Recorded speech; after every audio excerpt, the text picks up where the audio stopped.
Hello' everyone. আৰু আজি ভাবিলোঁ বতৰৰ বতৰতে ডাৱৰীয়া কৰি আছিলে, সেইকাৰণে ভাবিলোঁ চিকেন পোলাও খাওঁ।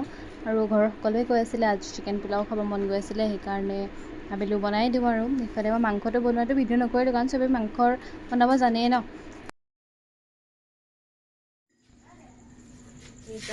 Chicken ready, master chef Ricky.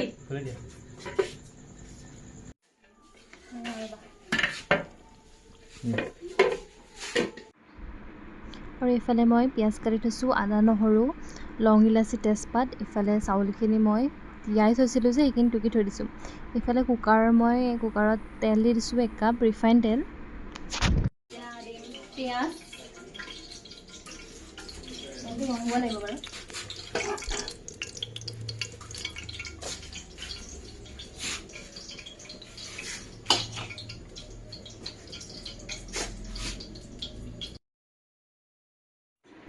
ইফালে কাটি থোৱা পিঁয়াজখিনি মই কুকাৰত দি দিলোঁ, আৰু এতিয়া অকণমান লৰাই দিছোঁ ভালকৈ। অকণমান তেলটো ভালকৈ পিঁয়াজখিনি পকিলে এতিয়া মই এইখিনি দি দিম, আদা নহৰু আৰু ইলাচি লংখিনি। আৰু এতিয়া ভালদৰে লৰাই দিছোঁ। আৰু এইফালে থৈ দিছিলোঁ মই কাজু কিচমিচ, সেইখিনিও তেলতে দি দিম, তেতিয়া অকণমান ফুলি আহিব, ভাল লাগিব। আৰু এইফালে অকণমান গোটা জিৰা দিব লাগিব, আপোনালোকে চাওক। সেয়া নিজৰ ইচ্ছাত দিলে হ'ল, আৰু যিমানটো দিয়ে পৰিমাণটো ইমান কথা নাই, নিজৰ সোৱাদৰ অনুসৰি দিলেই হ'ল। আৰু এইফালে মাংসটো অকণমান লৰাই দিছোঁ।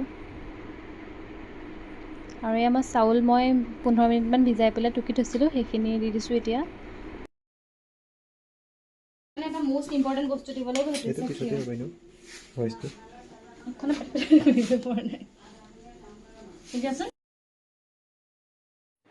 আৰু এইফালে ভালদৰে আকৌ এবাৰ লৰাই ল'লোঁ মই।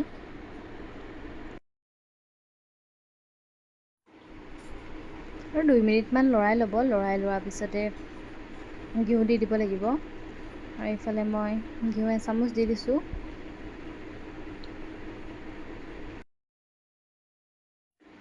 আৰু ঘিউ দিয়াৰ পিছত ভালকৈ মিক্স কৰি লৰাই ল'লোঁ। লৰাই লৈ পেলাই এইফালে পানী দি দিছোঁ। পানীটো অকণমান কমকৈ দিব লাগিব, কাৰণ অলৰেডি চাউলখিনি ভালকৈ ভিজি আছিলে, সেইকাৰণে মই এইফালে পানী দি পেলাই উঠাই দিছোঁ। এইফালে মাংসটো অলৰেডি হৈ গৈছে।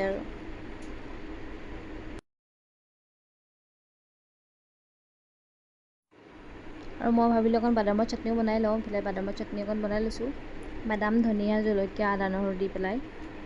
আৰু এইফালে পোলাও ৰেডি।